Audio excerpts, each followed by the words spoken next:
You know what I'm saying? Could you tell me a little about who you are? My name is Lee, but this is a rap interview, so I'm known as Intuition. I almost said intermission, that's the wrong name.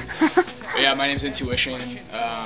Originally from North Pole, Alaska, residing now in the lovely Culver City, California, city in Los Angeles, so yeah, that's me. How is it in Alaska?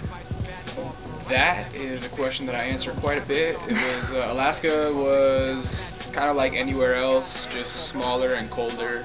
It's just a small town mentality, a lot of rednecks, a lot of hicks, but it's a lot of military bases too, so there's like actually, people are surprised at the diversity up there, but there's, you know, it isn't all white folks like people suppose, and we don't live in igloos, and I don't speak Eskimo even though it's properly called Inuit, and, there are no penguins. People always ask if there's penguins, but those are in the South Pole, not in the North Pole. No polar bears, but yeah, we did have moose living in our backyard and stuff like that. I don't know. So.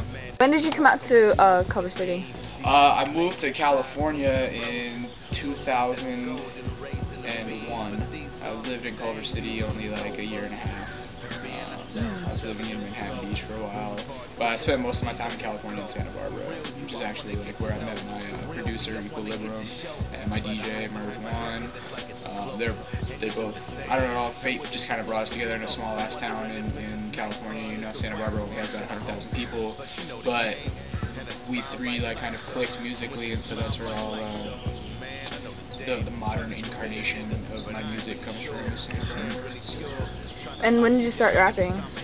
I mean, that's kind of all relative. I'm part of the first generation that just grew up with rap music. You know, I was born in '81, so rap music was already like on TV. I mean, I remember learning about breakdancing when I was 5, because I was born in Texas, and I remember seeing kids in Texas like already breakdancing and popping and locking as a kid. And I'm rambling, but like, you know, it's 7th grade. Probably I started like memorizing people's raps and changing the words in them and changing their names in them to say Lee instead of like, you know, instead of SNOOP, it was big LEE, stuff like that. So I started taking it more seriously when I was about 18, I suppose, like around 99. So that's my short answer, is like 99. And growing up, like, what artists did you admire? Huge Redman fan. I was a huge Wu-Tang fan, of course. Like I said, Snoop. I like Doggy Style is one of the few albums that I still have completely memorized. Scarface, Ice Cube. Like, yeah, growing up I was like into kind of whatever I thought the cool shit was on MTV, pretty much. So yeah. And Paid Dues, how was it performing for a big event like that? It was cool. Paid Dues was cool. Burbs was kind enough to ask me to come up and play a song with him. It's kind of like the lead single off this EP that we have coming up. And I mean, it was cool. We had to go on like very, very, very first, so we probably only got to rap in for maybe like 200 kids. So it wasn't like mega intense or anything, but it was cool. You know, we got some footage of it. It looks really proper on the resume, so it was fun. It was cool to have like a little dressing room and everything, and hang out with stars, quote unquote. So, you know, fucking met like Exhibit and Be Real, and it's kind of a trip. So it was fun. It sounds like fun. It's a long day though. And you and Verb have an EP coming out soon. Can you tell me about that? Yeah. Verbs is a buddy of mine who I've just known from the LA scene, you know, seeing him around, and we have an EP coming out called Buzz. It's just kind of honestly some bootleg shit. It's recorded all in my closet, and I don't know, it's just, we did one song together, which is a song called Touch the Moon, and then like a week later, this Aspect One, this dude, producer guy, hit us up like, yo, I want you guys to get on a track together for my producer album that I'm working on, and it was just kind of random, so I was like, well, hey, we already got 2 songs together, let's do like 4 more real quick and make an EP. He was down, so that was a couple months ago, and now we have 1 track left to record, and it's gonna come out, you know, June 2nd, and it's gonna be dope. Basically, the thing behind the Buzz EP is like we're gonna do it for free online, and then we're gonna sell them hand to hand. So it's like if you see us on the street and you want a copy, you can cop one. And then if you're internet savvy, you'll see a link everywhere. And so we're gonna have, you know, physical copies to hand out on May 30th, which is the bar exam. On Saturday, shout outs to Dumbfounded. And then it'll come out officially like online on June 2nd, which is a Tuesday. And so let me talk about the producers on it. How yeah. about that? So like I said, it's 6 songs. We have a really great production lineup. Like I already mentioned, we have Aspect 1 made a beat. We have a beat by DiBiase, a really dope guy out of LA. He's Herb Next 100 and stuff like that. Just got signed at Alpha Club. He's kind of a big deal now. We have 2 really outstanding beats by Alpha, who's Verbs' homie from Red Fox, and that kid is just going to be insane with the production within the next year or so. I think he's just really going to come into his own with it. But we got 2 really good songs from him. We have a beat from the guy who produces most of my records. His name's Equilibrium. That one's really tight. And then the last beat is from a kid named Bud, who's actually, I don't know if you know Speak, but it speaks for me. And that's the song Touch the Moon. It's produced by Bud. I guess he's only like 17. I met the kid once, but thanks for the beat, guys. It sounds great. So. And if you can work with any artist, dead or alive, who would it be? Dead or alive? Wow, I wasn't ready for that question. Maybe Otis Redding.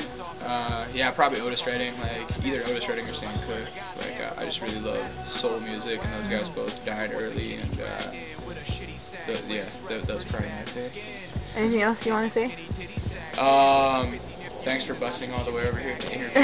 And I want to give a shout out to the Del Taco Dollar Menu for feeding me.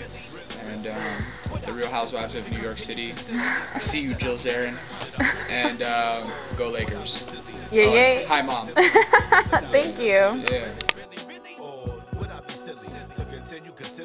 So what else are you working on? Oh, that was a good question. That was very it seemed very off the cuff. No, I'm working on an album as well to drop after the Buzz EP. It's going to be called Girls Like Me. It's my sophomore effort. My first album was called Stories About Nothing, and it was pretty well received, but since then I got my tonsils taken out and my voice changed, and so I have a lot more palatable voice, I suppose. It's not your average like nasally white guy voice anymore.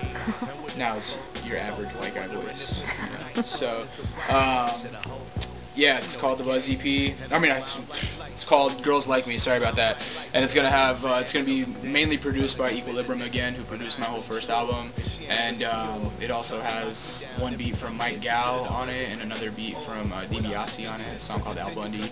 We're shooting a video. We shot a video for Al Bundy as well. It should be dropping within the next month or so.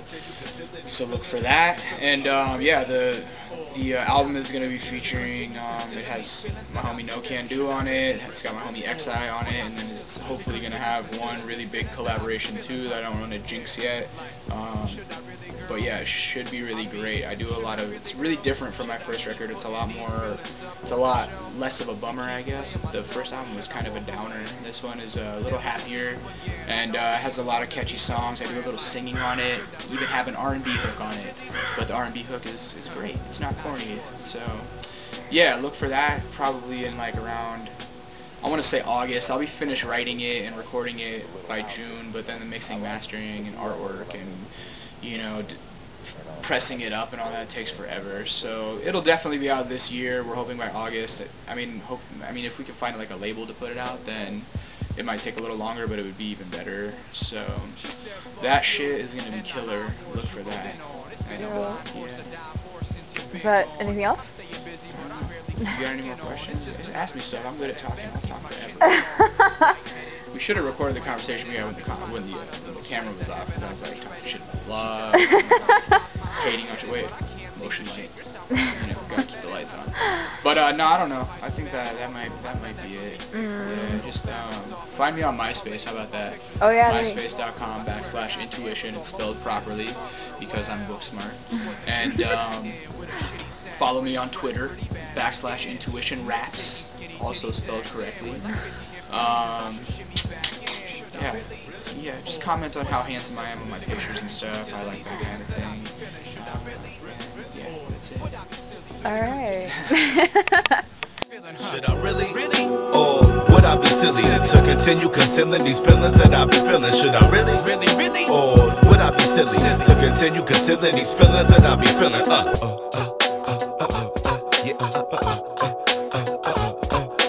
My man Evan Walker made